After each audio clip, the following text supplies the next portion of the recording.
I'm Clara, the one who jumped out of the family circus into the big city zoo after college. Sold pet products like they were going out of style, and finally opened my own little spot, Clara's Critter Corner. It was my slice of heaven in a concrete jungle, just a hop, skip, and a jump from my apartment. Hitting up pet expos and vet clinics became my jam. That's where the world threw Ella at me.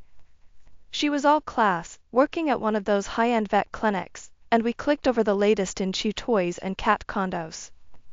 Not long after, I found myself hanging out at her place, swapping life stories over cups of tea. Ella had this son, Alex.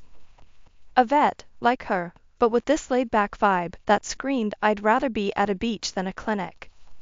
He started showing up more, just passing by. Ella had this twinkle in her eye every time he did, and I wasn't clueless.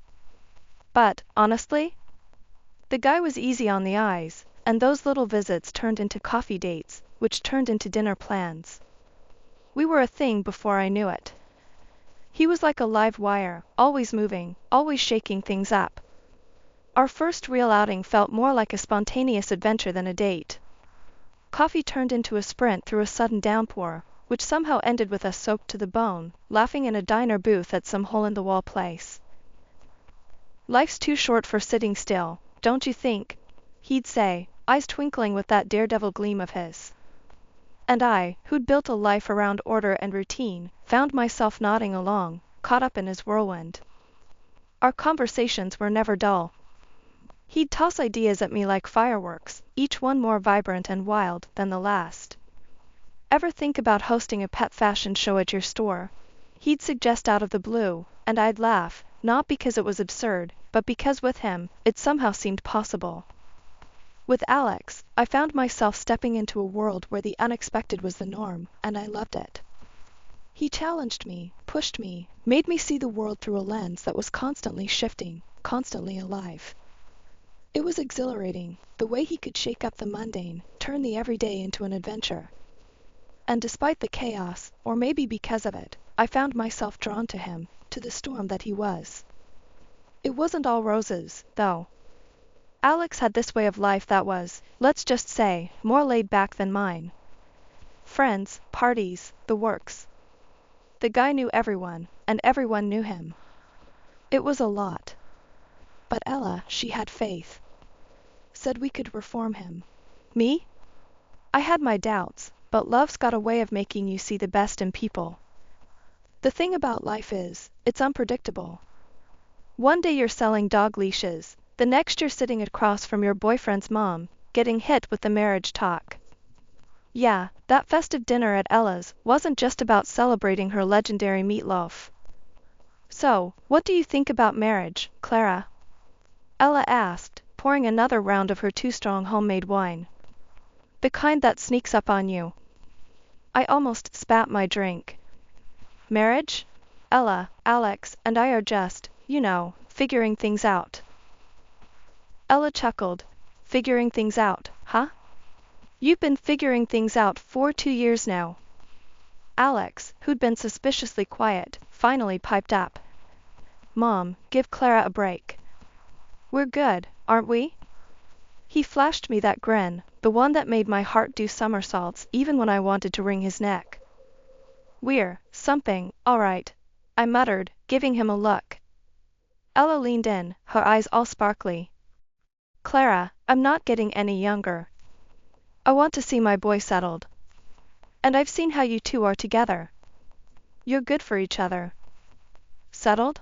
Ella, your son is like a kite without a string on a windy day, I said, half joking, but dead serious. Alex laughed. That's fair. But you're like the weight keeping me from flying off. In a good way, he added quickly, seeing my eyebrow raise. Ella wasn't backing down. Listen, I know Alex can be a bit much. But together, I know you can navigate through anything. I took a sip of my wine, buying time. Ella, it's not about navigating. It's about him blowing cash on nonsense while I'm penny pinching to keep the business afloat. How's that gonna work in a marriage? Marriage is about teamwork, Clara. Sharing the load. And I know my son. He needs a strong partner. Someone like you, Ella said, her voice soft but firm. Alex reached for my hand. Clara, I know I can be a handful. But I'm serious about us. About making this work. We can figure out the finances together. I looked at him, really looked. Behind the charm and the carefree attitude, there was something else. A willingness, maybe even a need, to grow up. But could he? Could we? Alex, your version of financial planning is seeing how far you can stretch $1 at happy hour, I said, half smiling to take the sting out. Hey, I get 2 for 1. That's planning, he quipped, but his smile faded. I get it, Clara. I do. I need to do better. For us. Ella watched us, her expression hopeful. Think about it, Clara. You don't have to decide now. But I see something beautiful here. Something worth fighting for. The room was silent for a moment, the weight of her words hanging in the air. I took another sip of wine, feeling its warmth spread through me. Let's say we do this marriage thing. It's not going to be easy, Alex. You need to step up. No more childish spending sprees. And Ella, no bailing him out. We're in this together, but we play by my rules. Financial responsibility isn't optional. Alex nodded. I hear you, Clara. I'm in. All in. Ella beamed. That's all I wanted to hear. We'll figure out the rest together. As I sat there, looking at the two of them, I couldn't help but feel a mix of excitement and sheer terror. Marrying into this family was going to be like jumping onto a moving train. But then again, life's about taking chances, right? And maybe, just maybe, this was a chance worth taking. So, I raised my glass to figuring it out together. Ella and Alex echoed the toast, their glasses clinking against mine. And just like that, my predictable life of pet supplies and quiet evenings alone got a whole lot more complicated. But as I looked into Alex's eyes, seeing the genuine promise of effort, I felt a flicker of hope. Maybe, with a lot of work and a little bit of luck, we could turn this unexpected proposal into something real. Something lasting. Life after tying the knot with Alex was a wild ride, kinda like being strapped into a roller coaster that you can't get off of. The dude worked his tail off at the clinic, I'll give him that. Money was coming in, sure, but it was flowing out just as fast. Every other week, Alex was either flashing a new watch that cost more than our rent or blowing $1,000 on ties fancier than anything I'd ever owned. Then there were the parties. Man, could he throw down. Every time he snagged some award or recognition at work, it was an excuse to hit the town with his squad, dropping more cash in one night than I dared to spend in a month. I tried sitting him down, laying it out plain and simple. Alex, we gotta start saving, thinking about the future, you know? Might as well have been talking to the wall. And kids? Forget about it. Every time I brought it up, he'd dodge the topic like a pro. It was clear, settling down, really settling down, wasn't on his radar. That stung more than I expected. Ella, bless her heart, was on another level. She'd always been the type to handle her business, money-wise. But with retirement, she started tightening the purse strings, getting real about her expenses. That's when she dropped the idea on us, let's get serious about the family budget. Time to pool resources, track every dime. Sounded like a lifeline to me.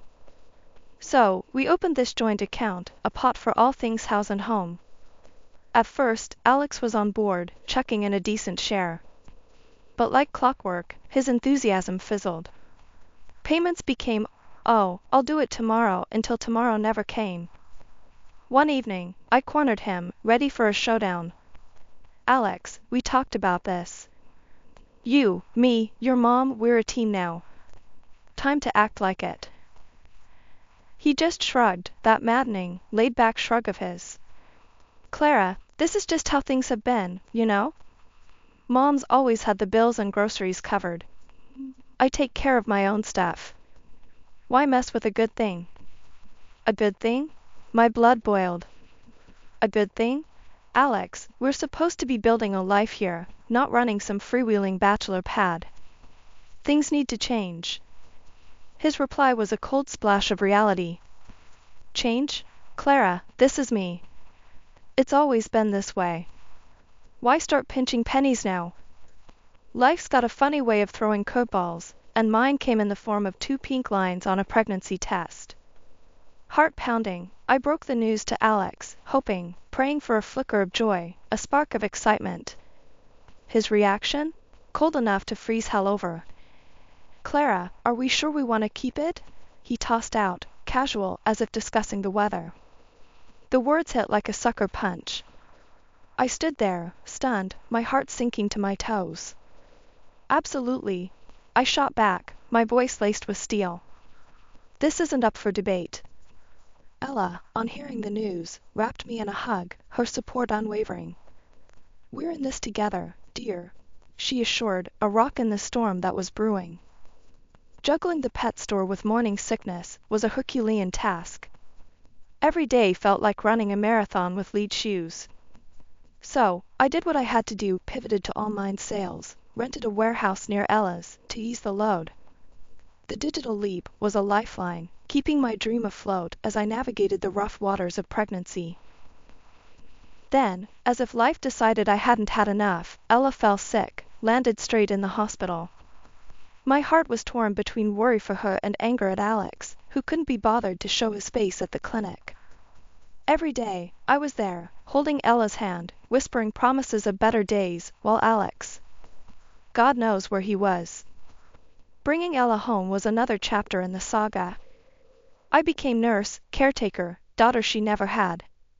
Meanwhile, Alex was off gallivanting with his pals, as if his mother lying weak in bed was someone else's problem.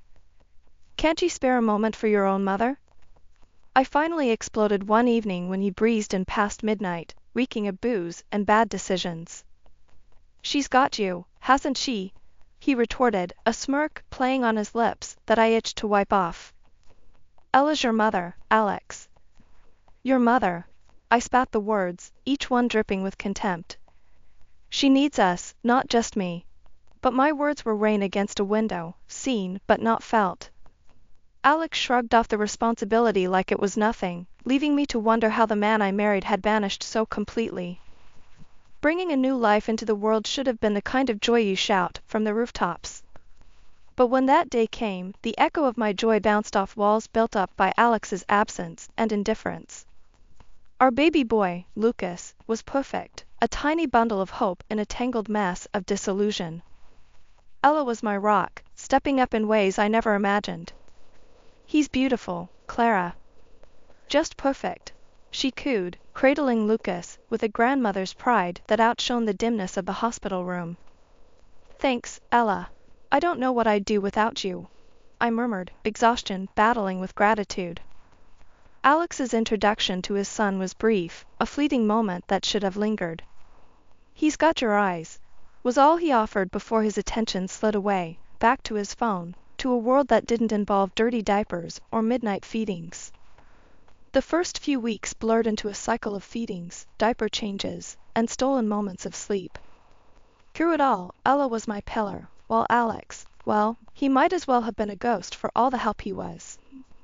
One evening, as I tried to balance the books for the online store with Lucas finally asleep in my arms, I confronted Alex. Can't you see we need you here? Not just physically, but really here, with us? Alex shrugged, a gesture that seemed to be his new mode of communication. Clara, you've got this parenting thing down. Besides, I'm not cut out for the baby stage. It's all crying and stuff. Stuff? That stuff is your son, Alex. Your flesh and blood. I shot back, frustration simmering. You think I've got it all figured out? I'm winging it every single day, hoping I don't mess up. We're supposed to be in this together. He looked at me, really looked, for the first time in what felt like forever. Clara, I just don't know how to be the dad you want me to be. It's not about being the dad I want, Alex. It's about being the dad Lucas needs. He needs his father. And I need my husband, not a roommate who disappears at the first sign of responsibility. The words hung heavy between us, a chasm of unmet expectations and fading hopes. Ella, overhearing, chimed in, "Alex, love, being a parent is about learning on the job. You won't know until you try. And trust me, your boy will love you for just being there." Her words, meant to bridge the gap, fell on deaf ears. Alex mumbled something about needing air and left, the door closing softly behind him. In his absence, Ella and I found a rhythm, a new normal, that saw us through each day. Our home was filled with the sounds of Lucas's gurgles and giggles, a bittersweet symphony that underscored what was missing. "Clara, you're doing an amazing job. Lucas is lucky to have you," Ella said one night as we sat exhausted but content in the living room. "Thanks, Ella. We're lucky to have you, too. As for Alex, I just wish he realized what he's missing." As days turned into weeks, and weeks into months, the gap between Alex and us widened. Old habits, it seemed, died hard. And as I watched Lucas grow, a tiny heart beating with potential, I couldn't help but wonder what it would take for Alex to see the treasure before him, to trade old habits for new beginnings. The day started like any other, with the routine hustle of managing my online store while balancing the demands of motherhood. It was during one of Lucas's naps that I decided to check our family account, a routine task that had become second nature. What I found was anything but routine. $20,000, our hard-earned savings, painstakingly accumulated for Lucas's future, was missing. A cold sweat broke out as I frantically scrolled through the transaction history, my heart sinking with each click. The withdrawal was flagged just 2 days ago. Without a second thought, I grabbed my phone and dialed Alex. "Alex, we need to talk. Now." "It's about the bank account," I said, my voice trembling with barely contained anger. "What's up?" His casual tone was like a slap across my face. "Where's the $20,000, Alex? It's gone. Vanished. Please, tell me there's a good explanation for this," I pleaded, clinging to a shred of hope that there was a misunderstanding. There was a pause on the line, a hesitation that spoke volumes before he replied. "Look, Clara, it was a matter of life or death. I had to use it." "A matter of life or death?" "Alex, what could possibly—" I began, but he cut me off.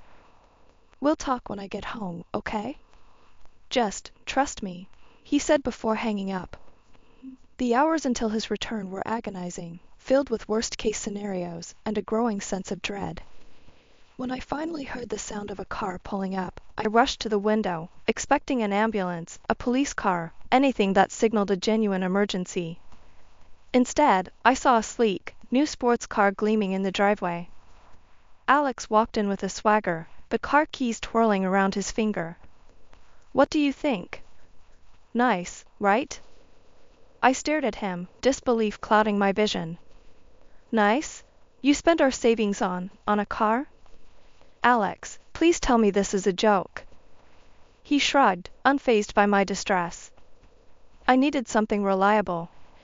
Something that makes a statement. It was a great deal, Clara." "A great deal?" My voice rose in pitch, a mix of incredulity and rage. "We had plans for that money, Alex. For Lucas's future. How could you be so selfish?" He leaned against the kitchen counter, the picture of nonchalance. "I'll drive it. Besides, you always wanted a family car. This isn't exactly it, but you can take care of the loan. Consider it a thank you for marrying me," he said, his arrogance stinging like salt in an open wound. I felt my knees weaken under the weight of his betrayal. "Thank you? For marrying me? Is that what our marriage is to you? A transaction?" He sighed, a sound of exasperation that fueled my anger. "I'm tired of this, Clara. Tired of the arguments, of feeling trapped. If you can't handle this, maybe you should just leave," he said, tossing a stack of papers on the table. Among them, the divorce papers stood out, a testament to the depth of his indifference. Signed. Sealed. delivering the final blow to our crumbling marriage. "This is what you want?" I asked, the fight draining from my voice as the reality of his betrayal settled in. "It's for the best. We're clearly on different paths," he replied, his tone devoid of any emotion. The room spun as I processed the magnitude of his actions. Not only had he jeopardized our son's future, but he'd also unilaterally decided to end our marriage, all for a fleeting symbol of status. As Alex's words, cold and detached, filled the air, Ella walked in, Lucas cradled in her arms. The sight of her grandson, oblivious to the pain around him, seemed to strengthen her resolve. Hearing the talk of divorce, Ella's expression hardened. "I've made my decision," she declared, her voice steady but laced with emotion. "I'm staying with Clara and Lucas. They're my family now." Alex, taken aback, stared at his mother, disbelief etched across his face. "Mom, you can't be serious." She's practically a stranger compared to your own son." Ella shook her head, a mixture of sorrow and determination in her eyes. "Clara has shown more strength and commitment to this family than you ever have, Alex. I spoiled you, gave you everything, hoping it would fill the void your father left. But all it did was make you selfish, irresponsible." Turning to face Alex squarely, Ella's next words were a gut punch. "I'm ashamed of what you've become. I'm disowning you, Alex. And as for my will, I'm changing it. Clara and Lucas are my priority now." Alex's shock turned to anger, his voice rising in defense. "I'm your son, your blood. You're going to choose them over me?" Ella's response was unwavering. "Clara has proven herself more of a family to me than you have in years. It's time you learned to stand on your own, to understand the value of money and family." The finality in her voice brooked no argument. "Return the $20,000 you took from Clara, or I swear, we'll take legal action. You've crossed a line, and it's time you face the consequences." The room fell silent, the weight of Ella's words hanging heavily in the air. Alex, defeated and alone, collected his things in silence, the reality of his choices finally dawning on him. As he left, Ella turned to me, her eyes softening.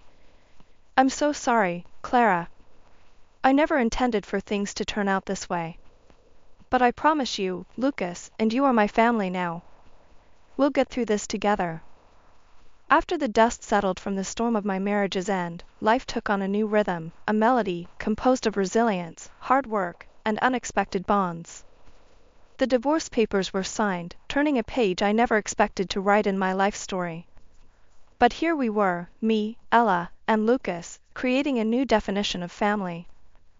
Ella had been more than just a mother-in-law. In the wake of Alex's departure, she became my anchor, and together, we were determined to provide Lucas with a solid foundation, one built on love, respect, and the kind of hard work that molds character. "Lucas will know the value of responsibility, of earning his keep," I mused aloud one evening as Ella and I sat, planning the week ahead. "We're going to raise him to be the man Alex never chose to be." Ella nodded, her agreement silent but resolute. "He'll be better for it, Clara. With us guiding him, how could he not?" The irony of our situation wasn't lost on us. Alex, who had floated away on a cloud of his own making, was a distant figure in the life of his son, a cautionary tale of wasted potential and misplaced priorities. Rumors of his spiraling debt and lavish expenditures on frivolities reached us through the grapevine, each tale a reaffirmation of the bullet we dodged. Our focus remained undeterred. My online pet store, born out of necessity, had flourished into a thriving business, providing not just for our immediate needs, but allowing us to look ahead with optimism. The lessons of the past, of Alex's failings, and our own trials, were the bedrock on which I built my enterprise. Ella, ever the matriarch, took a bold step to secure our future further. Rewriting her will, she made Lucas and me the heirs to her legacy, a gesture that cemented our bond and commitment to each other, and to the values we aimed to instill in Lucas. "As long as I'm around, you two will never want for anything," Ella declared, her words not just a promise, but a vow. "This family, what we have here, it's worth more than any material wealth." Her actions spoke louder than words, a testament to her belief in us, in the family we'd become. Together, we faced the future not as remnants of a broken past, but as architects of our destiny, united by love and a shared vision for what lay ahead. We're doing okay, aren't we, Ella? I asked one evening, as we watched Lucas play in the garden, his laughter a balm to the scars of the past. We're doing more than okay, Clara.